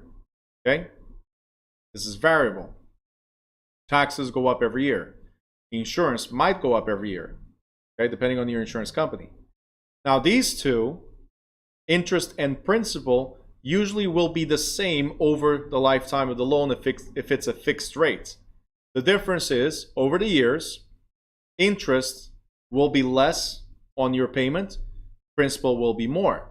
The payment is still the same, let's say $1,000, but in the beginning, you're paying $700 towards interest and $300 towards principal, and towards the end, it's the reverse. You're paying $700 towards principal and only $300 for interest because you're at the end of the loan. Okay, so pretty much these two are fixed, right? As far as a fixed payment over the lifetime of the loan, but escrow has to do with local laws. Something that a lot of people don't understand, or lenders don't explain either.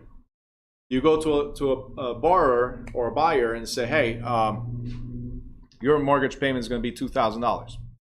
Okay. A year later, guys, you're the mortgage rep. I'm sorry, you're the realtor, not the mortgage rep. A year later, guess who they call first? Call you. You're like, hey, Bruno, you guys told me $2,000 was my payment. It just went up to $2,500. I'm like, did you talk to your lender about it? Right? No, you're the one that sold me the house. You're the one that does this. It's always you first, right? So you need to know what happened or might have happened. Like, is it possible that your taxes for the house went up? Is it possible that your insurance went up? Is it possible that your loan is a variable rate loan and might have gone up? So my part of it as a realtor or a salesperson, my part of it is to help you buy the house. Questions related to the loan, not my, you guys remember this? It's not my what? Monkey.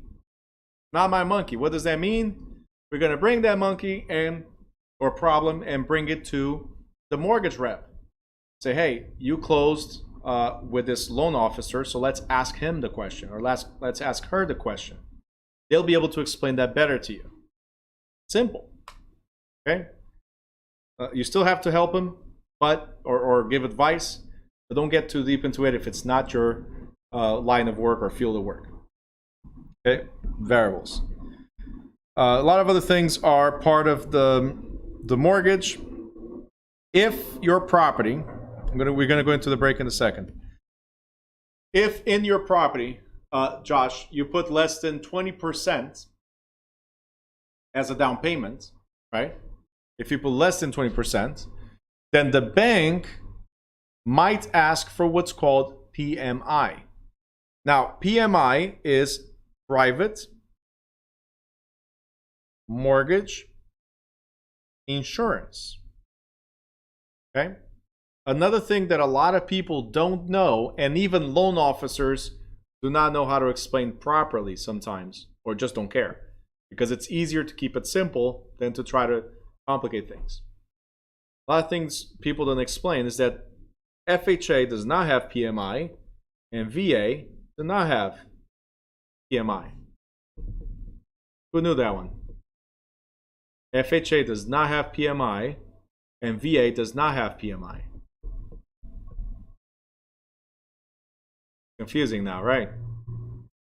Here's the thing. What they have, and we'll talk about it better when we get to the FHA part, what they have is MIP. Like, Bruno, come on. PMI, MIP is almost the same. Difference. Mortgage insurance premium. Mortgage insurance premium is a monthly payment you're making for the mortgage insurance.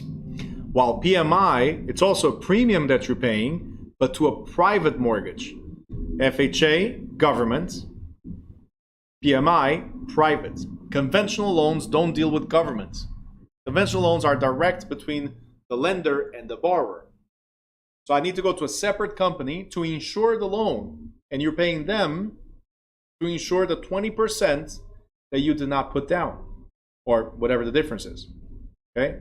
So every time, to protect the lender against loss, every time you put less than the 20%, every time you put less than 20%, okay, the bank will ask you for some type of security because it's high risk, right? You guys remember market cycles? Okay. A market cycle could vary from 15 to 20%. In some exceptional instances, it could go all the way down to 40%, or even all the way up to 40%, right? But on average, 15 to 20. If you put a 5% down payment and market goes down 15%, you are 10%, like in straight numbers. It's not, it's actually more, but you're 10% negative on the value of the house. You understand? 10% negative. So that's why anything less than that 20%, which is that variable cycle, right? Anything less than 20%, it's high risk for the bank. If it's from lender to borrower directly, it's a conventional loan, and they ask for PMI. If it's a lender, lender, government, and you, so now 3 parties involved, lender, government guidelines, FHA, VA, and the borrower, now it's mortgage insurance premium because you're paying for that government loan directly to the bank. Okay?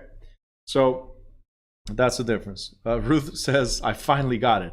All right. Better late than never, right? Any questions on this?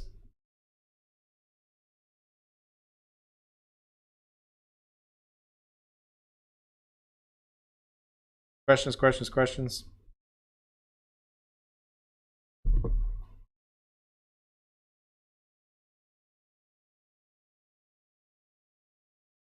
Nope.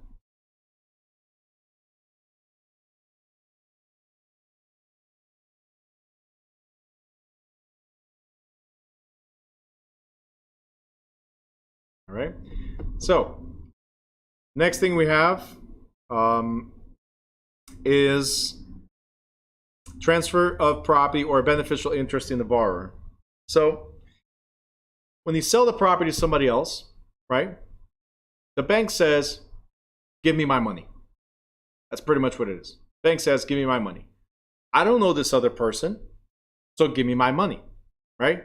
And this is called alienation,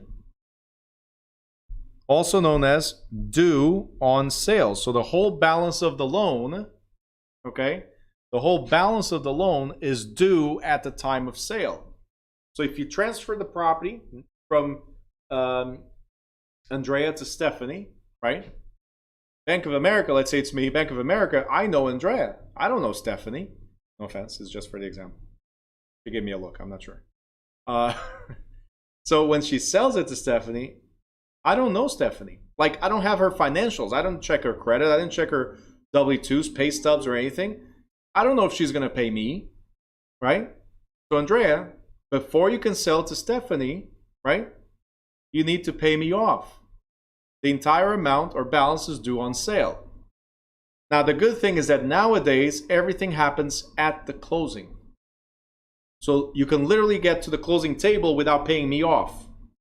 At the closing, you're going to sign the documents, and the title company or the attorneys, right, will handle the payments of everything at the time. So they'll assure the lenders, right, that the transaction will happen, that I will get paid, right? But that clause, right, or rule in the mortgage has to be there. Alienation clause or due on sale. So the word alienation.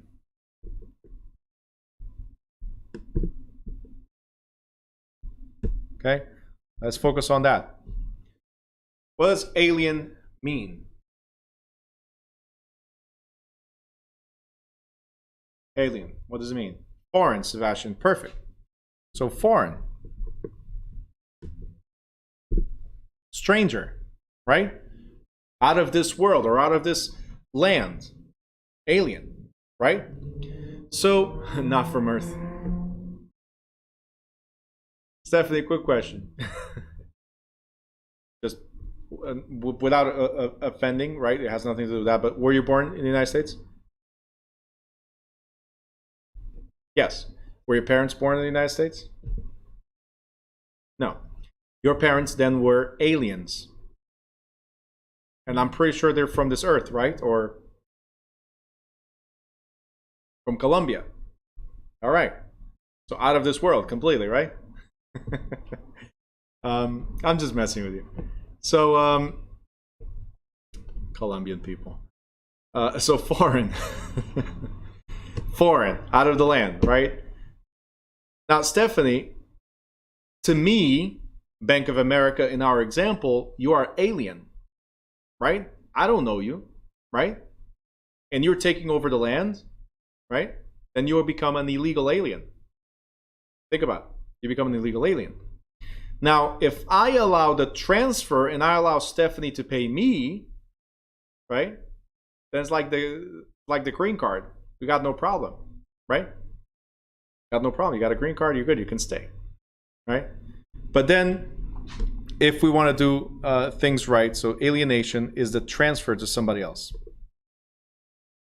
The transfer to somebody else. So this is the deed, and this is an offer. Okay, and let's say Andrea is the one that's on the deed, right? Stephanie puts the offer. Okay, at this moment there's a separation right here. Let me clear this.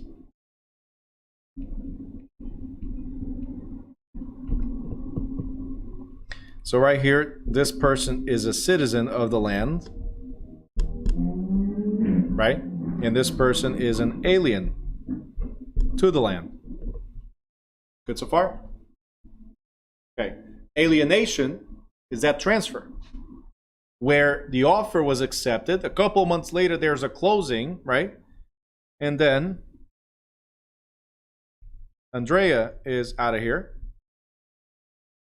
And Steph becomes the owner. So Stephanie is now the citizen of that land, right? The owner.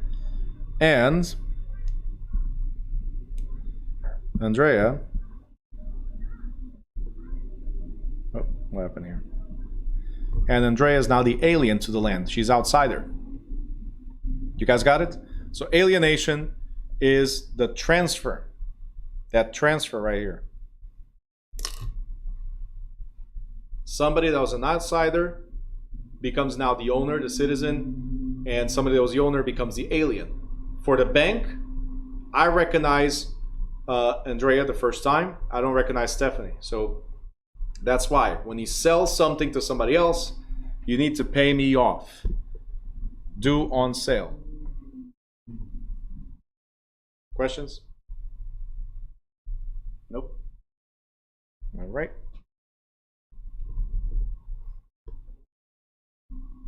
And then we already talked about this, guys. When you pay off the debt, they have to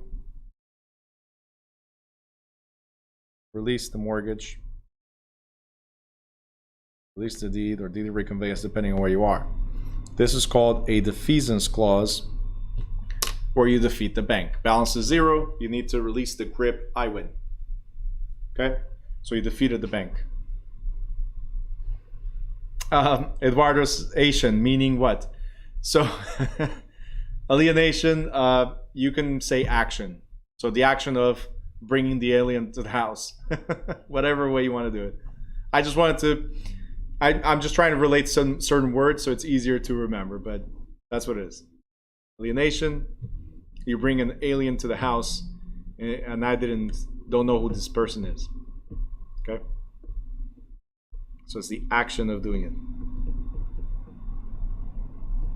All right, you guys good? All right, we're going to go into a break. And when we come back, we're going to talk about initiating a mortgage loan. So going to give you 14 minutes. 8 o'clock, we are back. YouTubers, I'm going to close this session and open another one right after, okay? I'll see you guys in a bit.